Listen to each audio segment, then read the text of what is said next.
자, 지금도 여러분과 함께 보호의 원자 모형의 특징에 대해서 같이 한번 공부해 보도록 하겠습니다. 그 전에 여러분께 한 개 말씀드리겠습니다.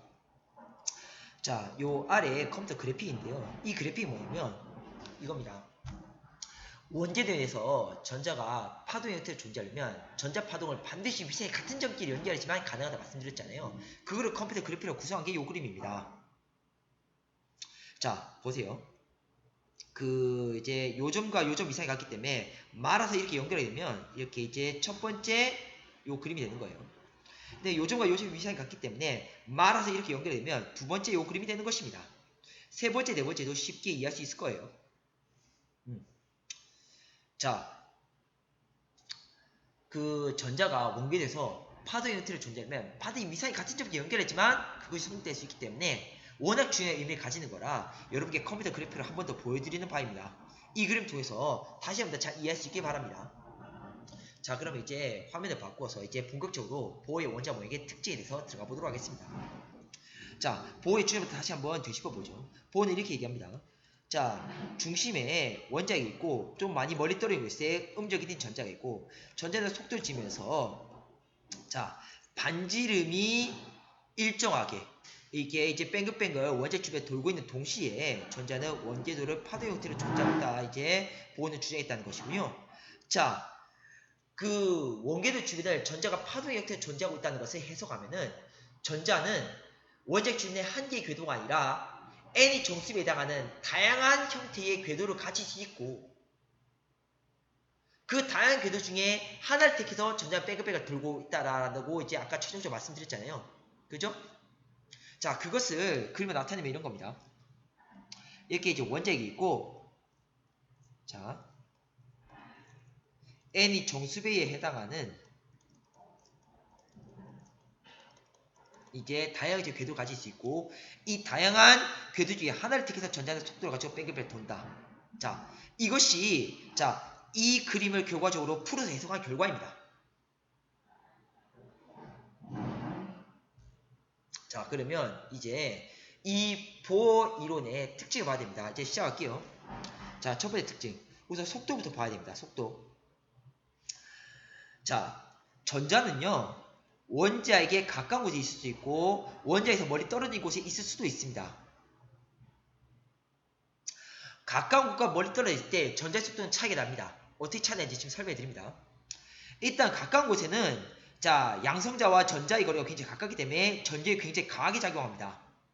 강하게 작용했는데도 불구하고 강하게 작용했는데도 불구하고 전자는 속도를 유지하면서 뺑글뺑글 돌고 있다는 겁니다. 그런데 잘 보세요. 힘이 엄청나게 강한데 속도가 굉장히 작으면 어떻게 되겠어요? 힘이 굉장히 우세하기 때문에 전자는 달라 붙어버릴 것이에요. 그죠? 자, 힘이 굉장히 강하게 작용하는데도 불구하고 전자는 원궤도를 뺑글뺑글 돌고 있다는 것입니다. 자, 그러면 힘이 굉장히 강하게 작용에도 불구하고 전자는 뺑글뺑글 원궤도로 돌아야 된다는 거니까 그만큼 속도도 강해야 된다는 것입니다. 앞서 말씀드렸잖아요. 힘과 속도는 어떤 균형점이 있다고요. 러더포드 모형에서 한번 얘기한 적이 있었어요. 그러니까 힘이 굉장히 강하다 보니까 그에 맞춰 속도도 강해져야지 원궤도를 유지할 수 있다는 것입니다. 무슨 말인지 아시겠죠? 그래서 가까운 곳에 속도가 빨라요. 근데 전자가 원궤도 굉장히 멀리 떨어져 있으면 어떻게 했냐? 힘이 굉장히 작기 때문에 속도가 좀 작아도 원궤도를 유지하면 돌 수 있다는 것입니다. 그래서 멀리 떨어진 곳에 속도가 작아요. 그러면 아주 멀리 떨어진 곳에는 어떻게 되겠습니까?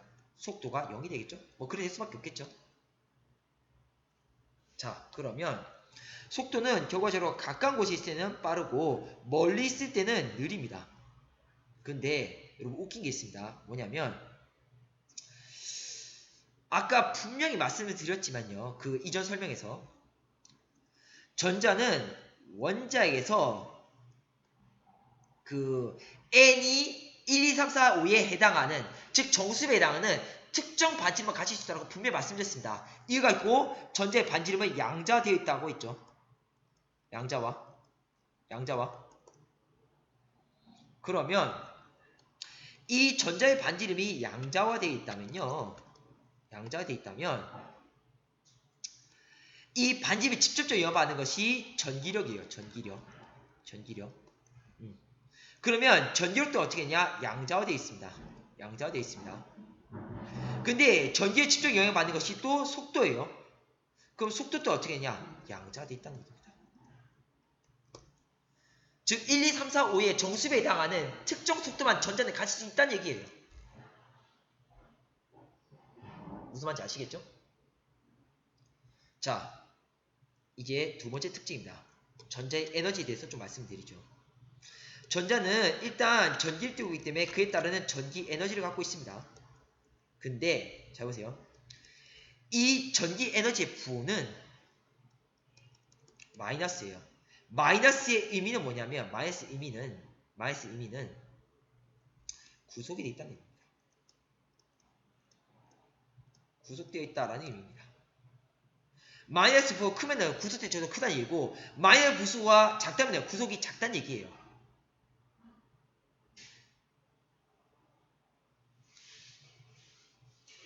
그러니까 n이 1일 때는 구속의 정도가 크니까 마이너스 부호가 클 거고요. 전기의 마이너스 부호가. 멀리 떨어지면 어떻게 구속의 정도가 작다 보니까 이제 마이너스 부호가 작을 겁니다.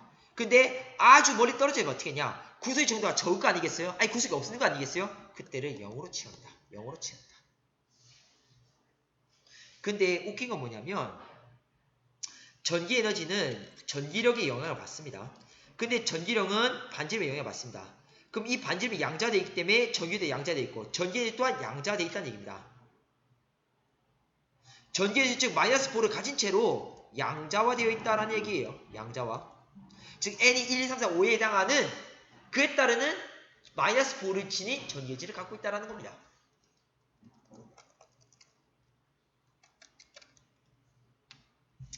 자, 그 다음에 전자는 속도를 지니고 있기 때문에 그에 따른 운동 에너지를 가지고 있습니다. 운동 에너지를 가지고 있습니다. 근데 잘 봐요. 운동 에너지는 속도의 제곱에 비례하는 것이기 때문에 자, 운동 에너지 크기는 무조건 플러스입니다. 근데 아까 말씀드렸지만 그 가까이 있을 때는 속도가 빠르고 멀리 있을 때 속도가 느리다고 했잖아요. 그래서 운동 에너지 크기는 가까이 있을 때는 커지고 멀리 있을 때는 느려집니다. 그런데 아까 말씀드렸지만 속도는 양자화되기 때문에 운동 에너지 또한 양자화되어 있어요. 그리고 이 말을 하나 깜빡했는데요. 자, 멀리 있을 때는 크게 작아지는데 아주 멀리 있으면 어떻게 했냐? 그 크기는 0이 되겠죠. 네, 이 말을 하나 빼먹었습니다. 자, 그러면 이제 종합을 좀 해보죠. 자, 전자는 이제 전기적 운동이적 둘 다 가지고 있는 거예요. 그러면 이 두 개 합친 것, 전기적 운동이 합친 것이 전자의 총 에너지가 되는 것입니다. 근데 전기적 양자되어 있고 운동적 양자되어 있기 때문에 총 에너지 또한 양자화되어 있습니다.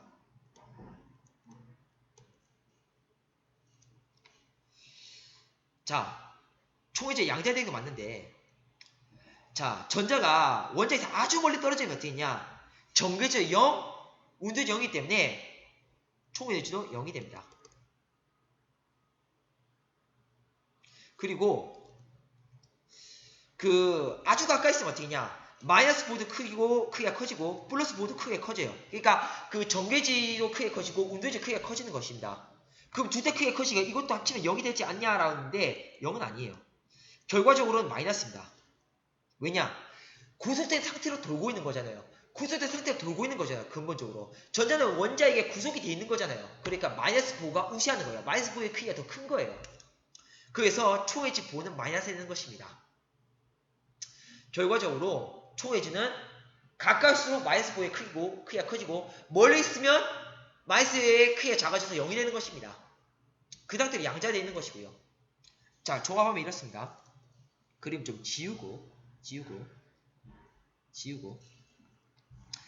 자, 반지름이 양자화되어 있는 거예요. 즉 전자는 특정 거리에서만 존재할 수 있는 거예요. 양자되어 있는 거예요. 그러면 그에 따라 총 에너지도 양자되어 있다고 볼 수 있습니다. 아주 멀리 떨어졌으면 0, 가까이 있으면 이제 마이너스 보호의 크기가 커지겠죠. 뭐 그래 되는 것입니다. 자, 여러분에게 이제 여기서 중요한 얘기 할게요. 지금 제가 근본적으로 이 그림 그릴 때는 이 X축의 의미가 거리의 의미로서 두었습니다. 거리의 의미로서. 거리의 의미로서 두었습니다. 거리의 의미로서. 거리의 의미로서. 그런데 결과적으로 자, 그 전자는 특정 거리 떨어진 곳에 존재할 수 있다는 겁니다. 그에 따라 에너지도 관계한다는 거예요. 그에 따라 에너지 관계한다는 거예요. 자, 특정 거리에서만 존재할 수 있고 그에 따라 에너지가 관계한다는 거예요. 그래서 거리에 따라 이제 에너지 관계하는 것이기 때문에 이 거리에 해당하는 것을 갖다가 에너지로 바꿔도 상관없다.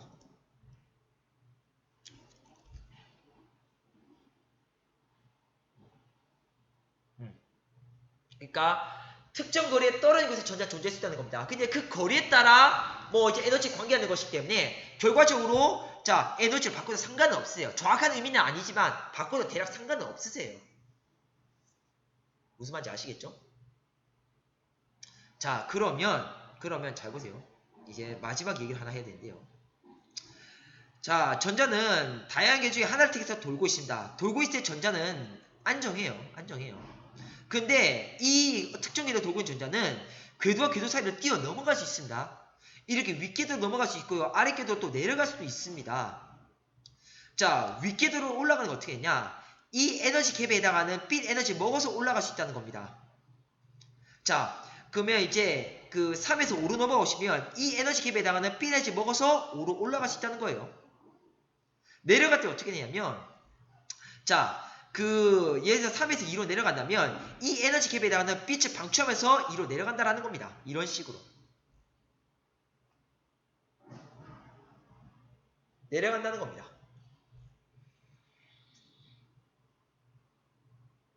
그러면 이런 상황을 모두 공식화시킬 수 있으면 어떻게 되냐? 잘 보세요. 자, EM 빼기 EN 이꼬르 HF 이렇게요. 자, 이 단순한 공식이 제가 앞서 말씀드린 모든 것을 식으로 표현한 것입니다. 잘 봐요. 이 식 자체는 뭐냐면요. 높은 궤도에서 낮은 궤도 내려갈 때 그 에너지 차이에 해당하는 빛을 방출하면서 내려간다라는 말입니다. 자, 그럼 이거 갖다가 이렇게 이제 밖으로 빼면 어떻게 되냐? EM 이꼬르 HF 더하기 EN 이래 되는 거예요. 그럼 이 식의 의미 뭐냐? 낮은 궤도에서 그 빛을 먹게 되면 어떻게 되냐? 높은 궤도에 뛰어 올라간다는 의미입니다. 아시겠나요? 그렇게 어려운 건 아니죠. 자, 이렇게 해서 이제 보호 원자 이론의 특징을 끝내보았습니다. 다시 한번 요약을 해드리면 일단 잘 보세요. 일단 보호 원자 이론은 전자는 아무데나 존재하고 특정 궤도에서만 존재할 수 있다. 즉 전자가 가질 수 있는 궤도는 양자되어 있다는 겁니다. 그에 따라 속도도 양자되어 있고 총의 또한 양자되어 있다는 거예요. 그래서 자, 이 가로축을 거리 개념에서 에너지로 바꿔도 상관은 굳이 없다는 겁니다. 어차피 거리에 따라 에너지 관계하는 것이기 때문에 거리 개념 에너지를 바꿔도 상관은 없으세요. 그 상황에서 이제 특정 궤도에 돌고 있는 전자는 다른 궤도를 뛰어 넘어갈 수 있다는 것입니다. 뛰어 내려갈 수 있다는 것입니다. 그에 대한 것을 시로 표현하면 이렇게 되는 것이고요. 아시겠나요?